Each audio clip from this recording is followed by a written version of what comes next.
मेरा नाम डॉक्टर शफ़ी मंसूरी है। मैं इस वक्त हीलिंग होम से बात कर रहा हूँ। आज का हमारा टॉपिक है एंजाइटी। एंजाइटी को उर्दू में घबराहट कहते हैं। एंजाइटी बेसिकली नॉर्मल भी होती है, माइल्ड भी होती है और फिर एक एंजाइटी डिसऑर्डर भी होता है।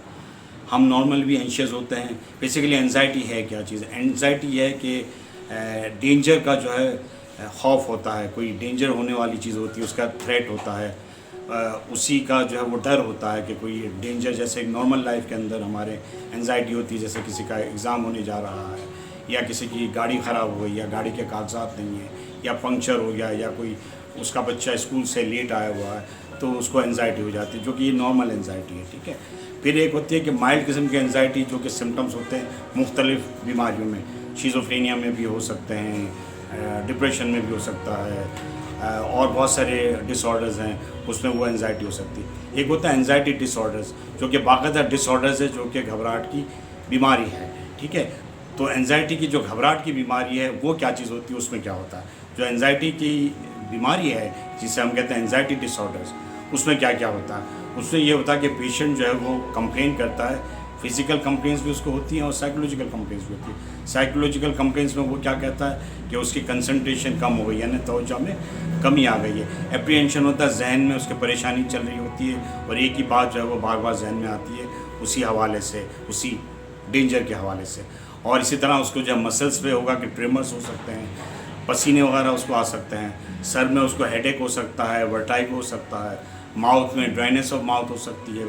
ठीक है। चेस्ट में चेस्ट पेन हो सकता है, हार्ट में पल्पिटेशंस हो सकती है, एब्डोमेन में पेन हो सकता है उसको, और गैस्ट्राइटिस हो सकता है, एसिडिटी बढ़ सकती है, लूज मोशन हो सकते हैं। इसी तरह मिक्सचरेशन ऑफ यूरिन में इजाफा हो सकता है, बार बार पेशाब के लिए उसको जाना पड़ेगा, क्रैम्पिंग्स हो सकती है लेग्स में। इस तरह बहुत सारे फिजिकल सिम्टम्स होते हैं। तो जब वो डॉक्टर के पास जाएगा तो बहुत सारे इन्वेस्टिगेशंस डॉक्टर कराएगा तो वो बेसिकली नॉर्मल आएगा, इसलिए कि उसको कोई मेडिकल इलनेस है ही नहीं, साइकोलॉजिकल इलनेस है, एप्रीहेंशन है, उसके दिमाग में वो चीज़ें चल रही होती हैं जिसकी वजह से ये सारी अलामात होती हैं। तो अब उसका फिर इलाज कैसे किया जाए? देखिए, जो नॉर्मल एंजाइटी वो नॉर्मल हमारी लाइफ में हर एक को होता है कि कोई भी चीज़ ऐसी हो गई तो उसकी वजह से थोड़ा सा परेशान होता है। जैसे एग्ज़ाम है, 2 दिन के बाद किसी का एग्ज़ाम है तो अगर थोड़ी सी परेशानी होगी तो उस हवाले से वो पढ़ाई करेगा। ठीक है। तो ये नॉर्मल इतनी एंजाइटी होना ज़रूरी भी है, वो उसके लिए एक स्टिमुलेशन होती है, उसकी वजह से वो काम करता है। ठीक है। अगर बिल्कुल ही एंजाइटी ना होगी तो वो आदमी डल हो जाएगा और कोई काम नहीं करेगा। लेकिन कुछ एंजाइटी जो ज़्यादा हो जाए तो वो डिसऑर्डर में कन्वर्ट हो जाती है, जिसमें फंक्शनलिटी ख़ास तौर पे इम्पेयर होती है। तो हमें यही देखना है कि फंक्शनलिटी जहाँ इम्पेयर हो रही है या एंजाइटी के सिम्टम्स बहुत ज़्यादा हो रहे हैं, उसकी इंटेंसिटी ज़्यादा हुई, ड्यूरेशन ज़्यादा हुई, फ्रीक्वेंसी ज़्यादा हुई, तो हम उससे कहते हैं कि उससे एंजाइटी डिसऑर्डर है। फिर उसके इलाज के लिए हमें साइकेट्रिस्ट से या साइकोलॉजिस्ट से कंसल्ट करना चाहिए। फिर साइकेट्रिस्ट क्या करता है, मुख्तलिफ थेरेपीज़ होती है, काउंसलिंग होती है, रिलैक्सेशन थेरेपी होती है। रिलैक्सेशन थेरेपी है जो आप लोग भी कर सकते हैं कि आप जो स्लोली और ग्रेजुअली इनहेल कर सकते हैं, सांस को 5 सेकंड तक जो है वो इनहेल करें, इसके बाद उसको एक्सहेल करें, अपने हाथ पाँव को ढीला छोड़ें। ठीक है। पाँव से जूते वगैरह उतार दें और इनहेल करें नाक के ज़रिए से, और फिर एक्सहेल करें माउथ के ज़रिए से। इस तरह से आँख बंद की और आपने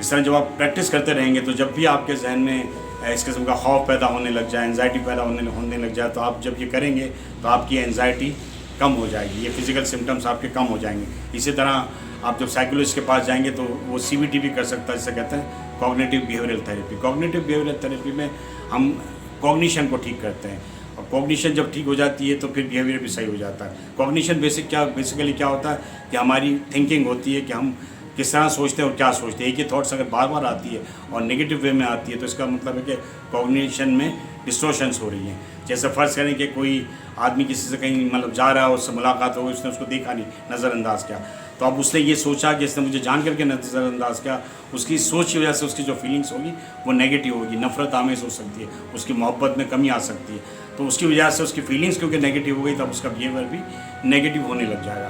अब जब भी उस आदमी से उसकी मुलाकात होगी तो उसका बिहेवियर नेगेटिव होगा, उससे मोहब्बत से नहीं मिलेगा। तो इसका मतलब है कि उसने सोचा नेगेटिवली, जैसे मुझे नज़रअंदाज किया, उसकी फीलिंग्स नेगेटिव हो गई और बिहेवियर भी उसका नेगेटिव हो गया, फिर उसके साथ जब भी उससे मुलाकात होगी तो वो उससे मुंह मोड़ेगा, उससे बातचीत नहीं करेगा, क्योंकि उसके जहन में वही थॉट्स आएंगे कि इसने मुझे नज़रअंदाज किया। इसलिए कॉग्निशन सही होगी तो फीलिंग सही होगी, फीलिंग सही होगी तो आपका बिहेवियर भी सही होगा। तो ये CBT कहलाती है, उसके मुख्तलिफ सेशंस होते हैं। इसके बाद फिर मेडिसिन होते हैं। मेडिसिन भी बहुत सारी होती है, जो एंजोलिटिक्स होती हैं, बेंजोडाइज़ेपिन के ग्रुप्स आते हैं, ब्रोमाज़ेपाम है, इसी तरह आपके जो है और बहुत सारी मेडिसिन है, डाइज़ापाम है, इसी तरह एल्प्राजोलम है, ठीक है। तो इस किस्म की मेडिसिन हैं, इंड्रॉल वगैरह हो गई या इस तरह की मेडिसिन हैं। तो लेकिन आपको अपने साइकियाट्रिस्ट से कंसल्ट करना चाहिए, वही आपके लिए मेडिसिन प्रिस्क्राइब कर सकता है। Thank you very much. 'Cause you are the reason why I'm still